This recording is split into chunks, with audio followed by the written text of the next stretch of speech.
All right, this is going to be interesting. I really wanted to make a video.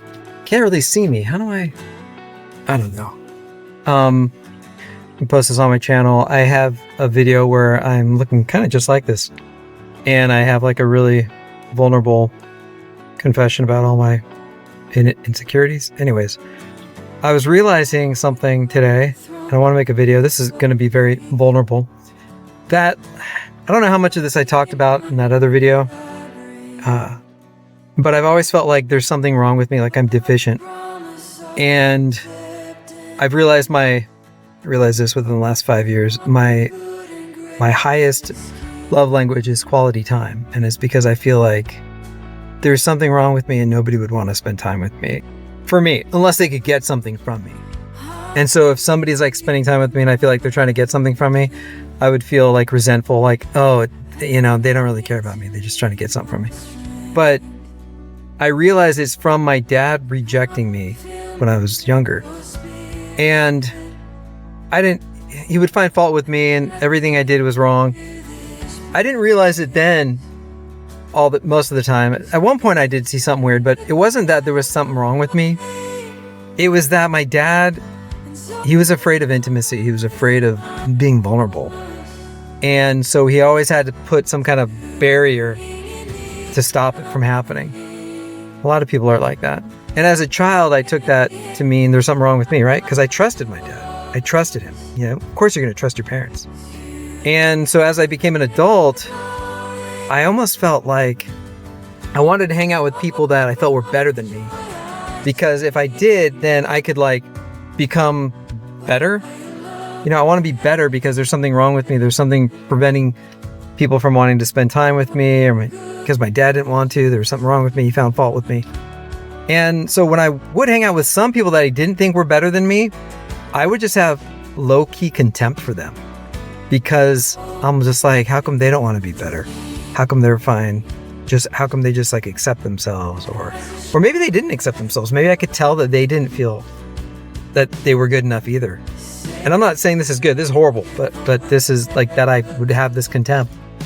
But it's like we have contempt for people that we think are on the same level as us. When we think that way, when we feel like there's something wrong with us.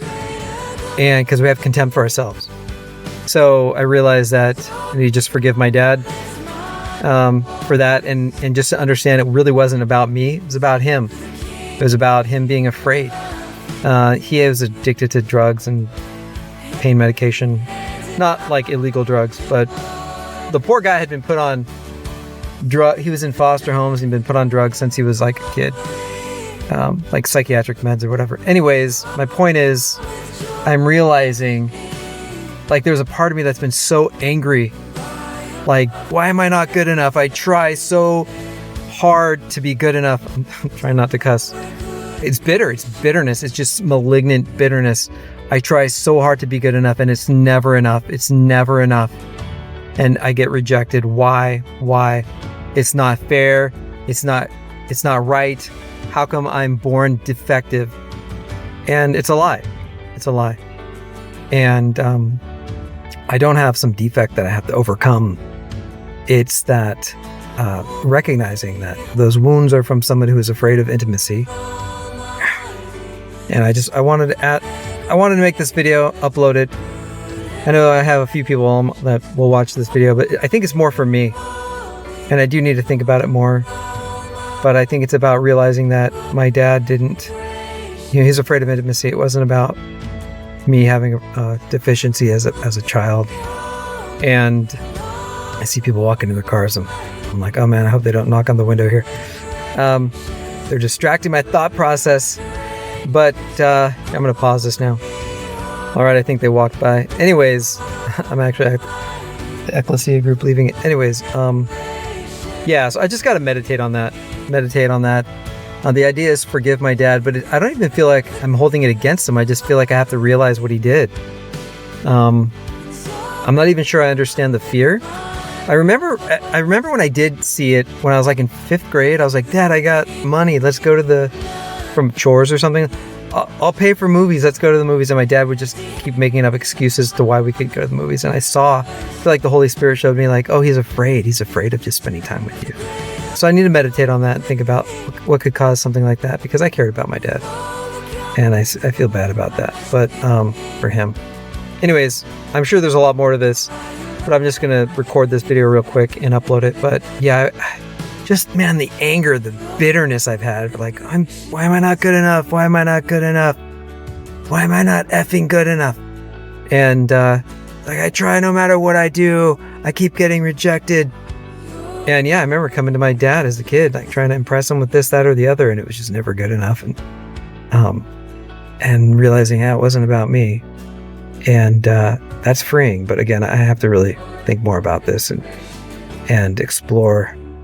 I don't feel angry at my dad about it. It's just understanding, that wasn't about me. And just things change in my mind. They just start changing. And maybe I can minister to other people that I think feel the same way. So anyways, all right. That's all for now. All right. Another thing I wanted to add is I was kind of feeling like, I was thinking about this, and I think that in marriage, people, like, they have childhood wounds, and then they see somebody and they're like, they feel like they can overcome that wound or get that thing that I'm not saying anything that's revolutionary. This is a common line of thinking, but they see somebody who can fulfill a wound. They may not necessarily think about it like, oh, this person's going to fulfill this or heal this wound, but they're just drawn to that. They're drawn to that person because they think they're going to get the wound fixed. It's usually somebody who's just like the person who created the wound, but it's like, oh, I'm going to get it fixed this time. They're going to fulfill it. I'm going to be good enough. And then you get married, and then you realize that this isn't the person that you thought. They're not going to fulfill that. And then you get to see them for who they are. And then same thing happens. They see you. You're not the person that they thought was going to fix their problem. But then you have a choice, right? You can learn to love that person for who they are. They can learn to love you for who you are.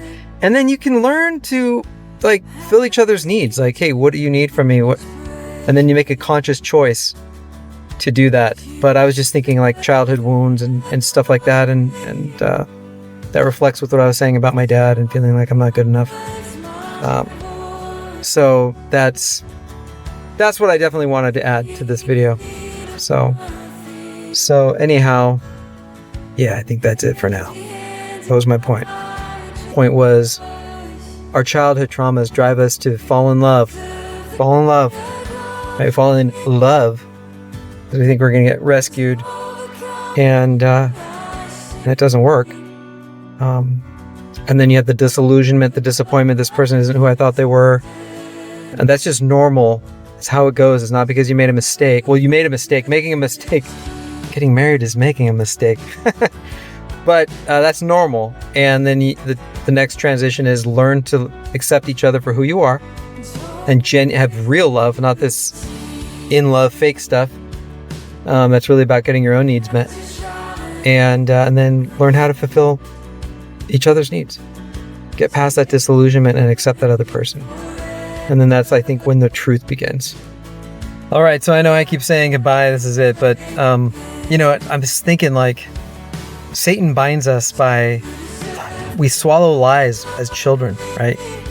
That's one of the ways we can have, Satan can trick us as children. We agree with lies through trauma. And then he uses that to control us in subtle ways. Now, like I said, I would despise people who I felt were on my same level and they just accepted me. And it's just like, oh yeah, you just accept me because you're a loser like me.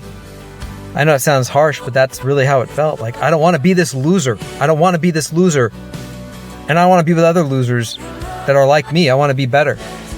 But those other losers were just other people who thought they were losers like I did, who believed a lie about themselves. And now I want to reach out to these people and tell them, hey, that's not true. It's not true about you. It's not true. It's a lie from the devil. And that God has made us with a purpose. And that we don't need to seek approval from man. And the feelings that we have about ourselves where we're not enough or we're insufficient, those are lies. In the context of being insufficient versus like, oh, I'm more I'm more insufficient than someone else. You know, like in Christ, our weaknesses are our strengths. So I don't mean that way, but I do mean feeling like I'm less than other people. And I don't have to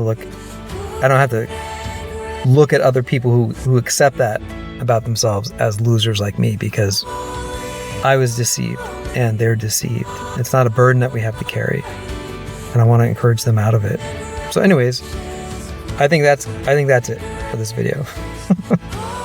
All right, so it's also like if people break up and they're sad, what they're missing, I think, is the hope of that like wound being healed. Oh, I was gonna have that wound healed. It's like, man, it's so freeing to be like, oh, this wound was based on a lie, and I don't have to try to extract this healing from this other person. It's so weird. Obviously, it's not conscious, it's like subconscious, but yeah, we try to get our childhood wounds fixed, and we find someone else that can do that. That's when we're in love. And then when that doesn't work out, we're like so sad. Oh, I don't get that. It's not getting fixed. Thought this was my salvation. Right, we don't say that, but that's kind of how it feels. But when God opens your eyes and you see like, oh, this is based on a lie. It's so freeing. Because again, being in love with that person is about what they can do for you. It's not really about, or if it's like, oh, I'm going to do all this for this person, that's because what you think you're going to get out of it, right?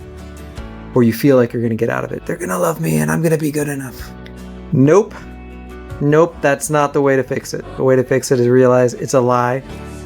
You're not deficient. And yeah, there's lots of people going around that feel deficient.